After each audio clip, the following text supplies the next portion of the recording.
क्या मैं ख्वाब देख रही थी? क्या सच में हमारे दरमियान ऐसा कुछ भी नहीं हुआ था?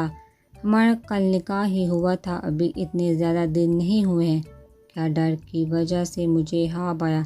हाँ, यकीनन ऐसा ही हुआ होगा, लेकिन 2 दिन पहले क्या हुआ था मुझे याद क्यों नहीं आ रहा है।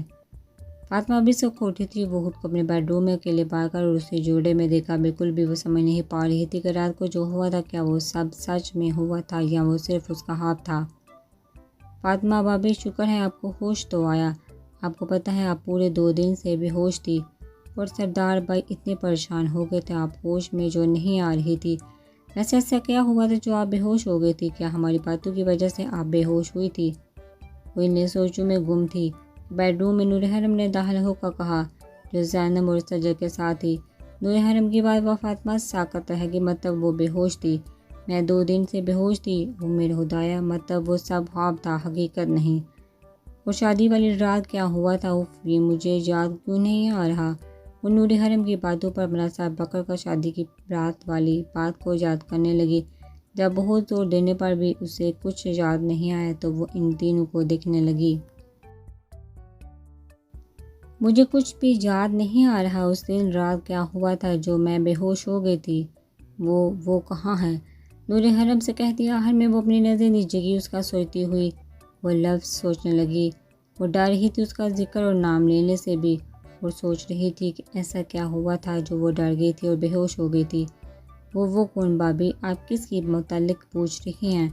नूर हरम शरीर नज़र से देखती उसके कंधे पर मारते हुए पूछने लगी, आपके भाई कौन? वो इसे देखते हुए अटक कर बोली, हमारे भाई का एक खूबसूरत नाम भी तो है भाभी। नूर हरम ने मानी हेजी से मुस्कुरा कर उसे देखते हुए कहा, सरदार वो कहाँ है? वो लबू को ताकती नजर नीचे झुकाकर दोबारा पूछने लगी, वाह भाभी, आपके इन खूबसूरत लबू पर सरदार लाला का नाम निकल कर माहौल में एक क्या खूबसूरत सा समा बांध गया है। सजहान, ज़ैनब शाह हम सही कह रहे हैं ना? वो सज्जल और ज़ैनब शाह की तरफ देखती हुई आंख दबाकर शरीर लहजे में बोली। तो फातिमा शाह उसकी शरारत पर सरता पैर सरो होकर रह गई। अब कैसी हो तुम डाल? वो जब रूम से बाहर निकल रही थी तभी सामने से आदत सरदार हैदहां से टकराते टकराते बची। वो उसे थाम कर परेशानी से उसके चेहरे को देखते हुए पूछने लगा, जी मैं ठीक हूँ। वो बहुत टेंशन में लग रही थी इस रात को लेकर कि उनके दरमियान में ऐसा क्या हुआ था कि वे बेहोश हो गई थी। वो 2 दिन बाद उसकी आंखें खुली थी और वो ख्वाब तो सच जानलेवा था। वो अब उसे बार बार नहीं सोचना चाहती थी। हमारे दरमियान उस रात क्या हुआ है कि मैं बेहोश हो गई थी?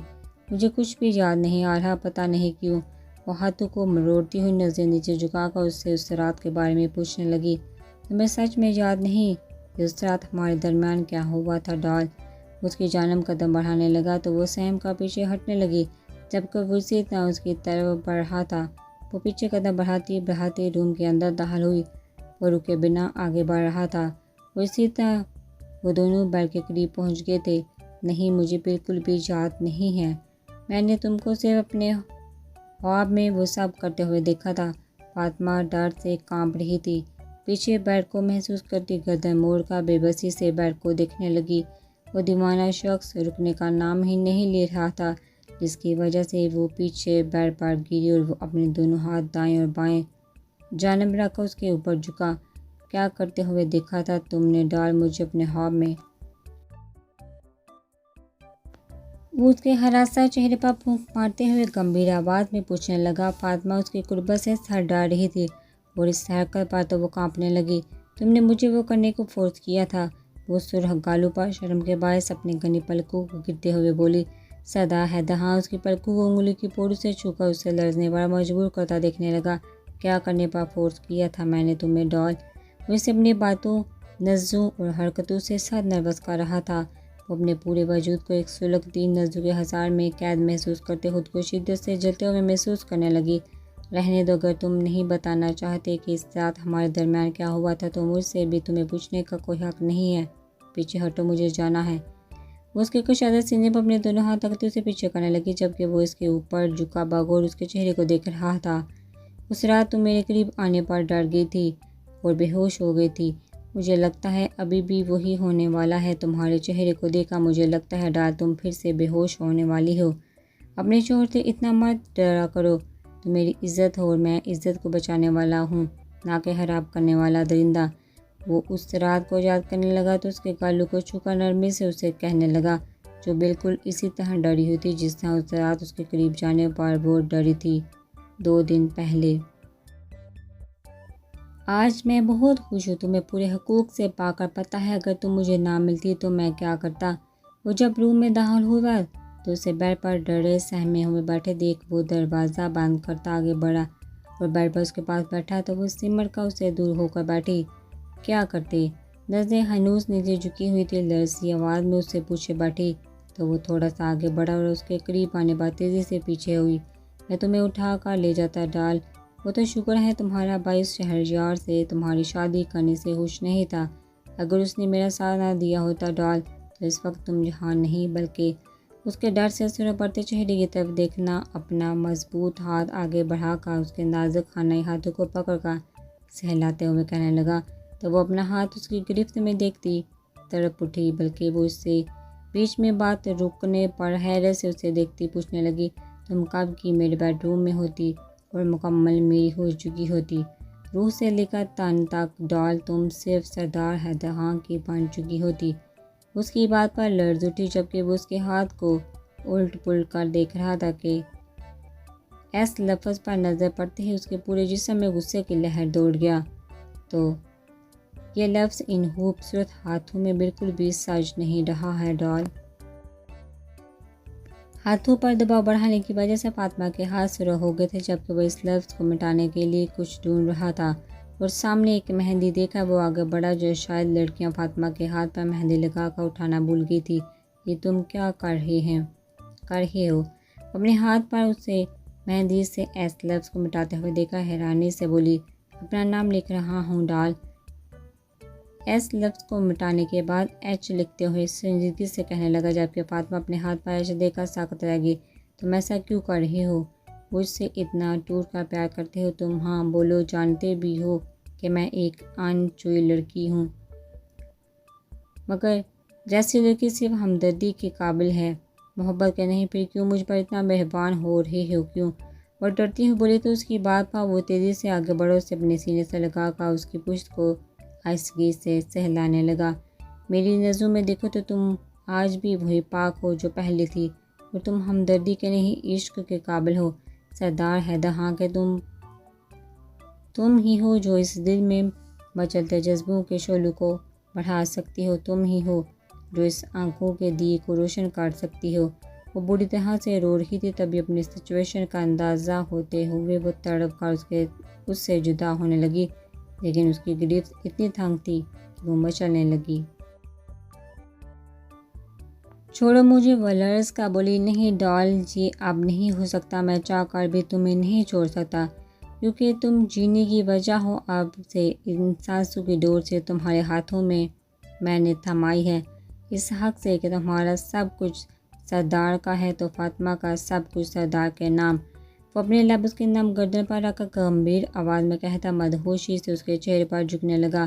फातिमा ये मंजर देखती डर से अपना चेहरा दूसरी तरफ कर गई तो हैदर खान ने उसका चेहरा अपनी तरफ किया और उसके लर्ज से लबों पर झुका नरमी से जिसारत करता उसे लर्जा गया।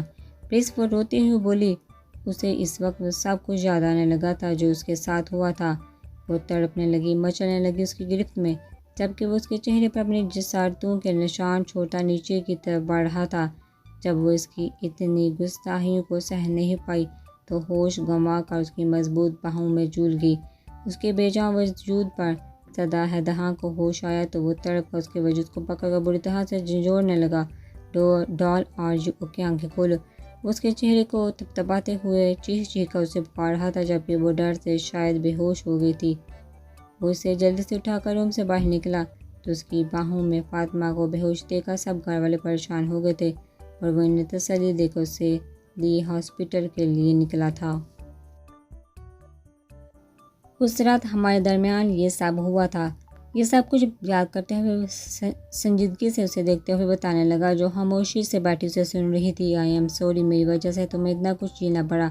काश मेरे साथ वो सब कुछ ना हुआ होता तो शायद मैं तुम्हारी खुशी बर्बाद ना करती। आई एम रियली सॉरी सरदार।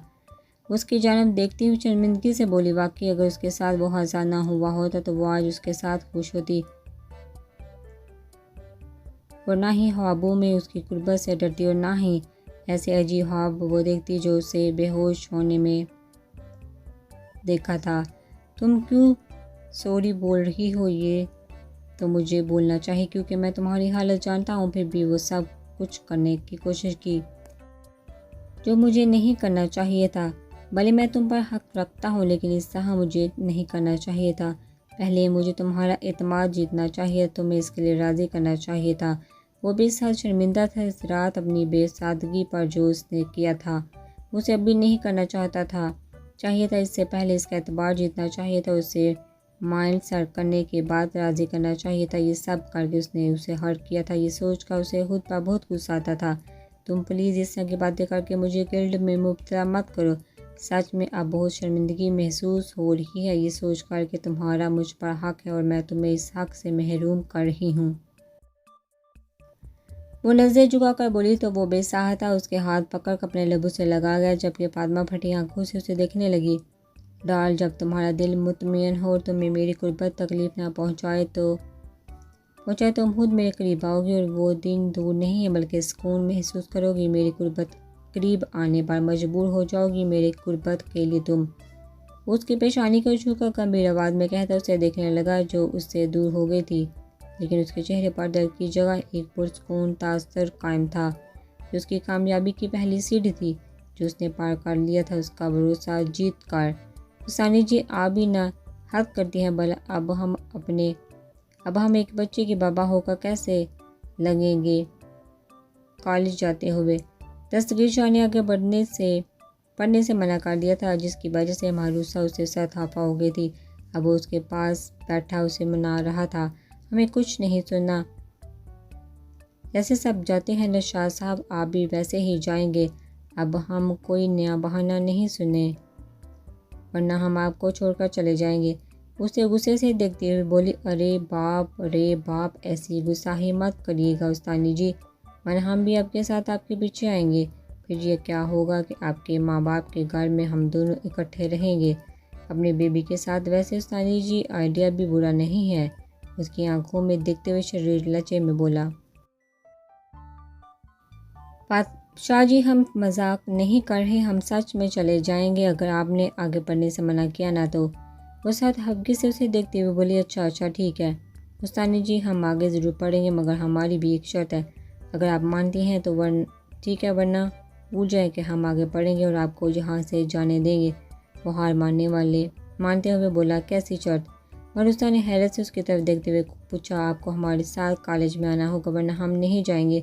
उसकी जानब देखते हुए कहने लगा। मरुस्ता उस बात पर फटी आंखों से उससे देखने लगी, भला वो कैसे उसके साथ कॉलेज जा सकती थी? उसने तो अपनी तालीम मुकम्मल कर लिया था, फिर वो किस वजह से उसके साथ जाती? हम किस वजह से आपके साथ जाएंगे? शाह आप भी ना पागल हैं? भला मैं पढ़ी लिखी लड़की अब अपने शोहर के लिए दोबारा दहाल लेते हुए क्या अच्छी लगूंगी?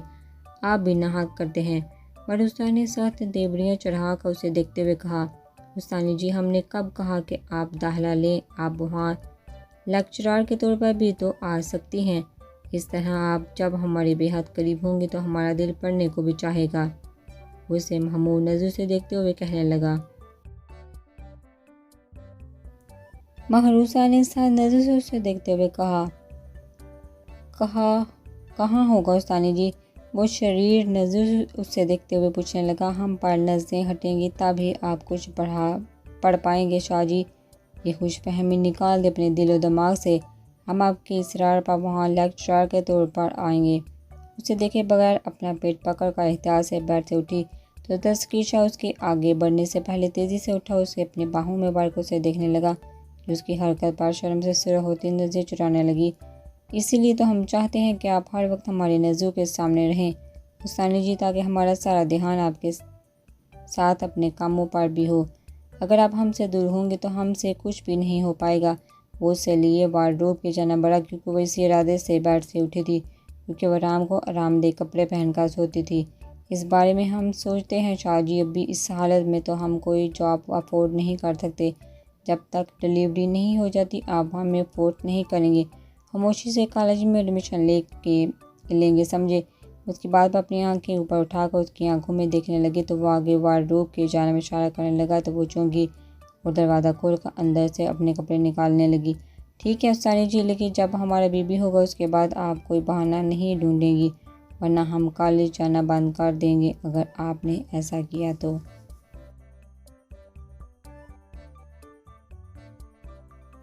उसे मनाने में कामयाब हो गया तो खुशी से उसकी परेशानी चूमकर उसे लिए वाशरूम के जाना बढ़ा और उसे दरवाजे के पास पहुंचकर नीचे उतार कर उसके अंदर जाते ही बैठ के जाना बढ़ा।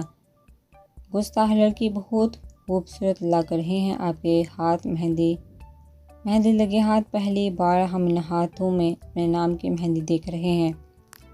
वो देर से जब रात के 11:15 को आया तो सीधा उसे ढूंढता। जब वो रूम में दाखिल हुआ तो उसे बेड पर बैठे देख वो आगे बढ़ा, लेकिन उसके हाथों पर मेहंदी देख वो खुशी से आगे बढ़कर उसके हाथों को थाम कर बोझा लहजे में कहने लगा, शाह सई आप हमसे कितनी मोहब्बत करते हैं।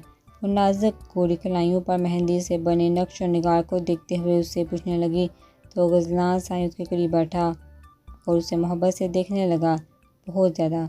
उसकी हथेली पर लकीरें खींचते हुए गंभीर आवाज़ में बोला, कितना। उसके बालों को पकड़कर बगौर उसकी आंखों में देखती हुए पूछने लगी तो वो उसके शहद रंग आंखों में डूबकर मदहोशी के आलम में उसके गुलाबी लबों पर झुका। इतना करते हैं हम आपसे इश्क जो नापा नहीं जा सकता गुस्ताख लड़की।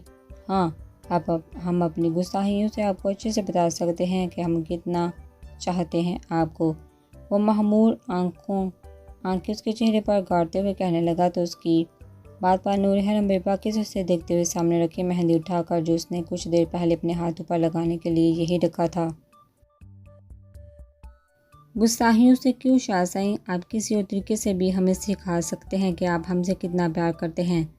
उसकी कुशादा सीने पर हाथ रखकर उसे पीछे बेड पर धकेल कर उसके ऊपर आकर मनीहेजी से मुस्कुरा कर उसे देखते हुए बोली, वो कैसे हमारी गुस्ताख जान। उसकी आंखों में आंखें डालकर उससे अपने ऊपर गिराकर उसकी शहरग को छूकर बड़ी आवाज़ में पूछने लगा, इस तरह शाह साईं। बेबाकी से कहती वो मेहंदी उसका हाथ पकड़कर मनीहेजी से बोली तो उसकी बात पर वो फटी आंखों से उसे देखते हुए अपना हाथ झटके से खींच गया। ये क्या कर रही हैं आप गुस्ताख लड़की। वो उससे देखते हुए कहने लगा, आपकी हमारे लिए दीवानगी के स्कोर को देख रहे हैं कि कितना है, हमसे ज़्यादा है या कम शाह साईं। उसकी आंखों में देखती शरीर लहजे में चहका बोली और फिर मेहंदी से उसके दोनों हाथों में पर नक्शो निगारी बनाने लगे जबकि वह खामोशी से लेटा उसकी कार्रवाई देख रहा था। हर बार यही होता था, वो इसकी मौजूदगी में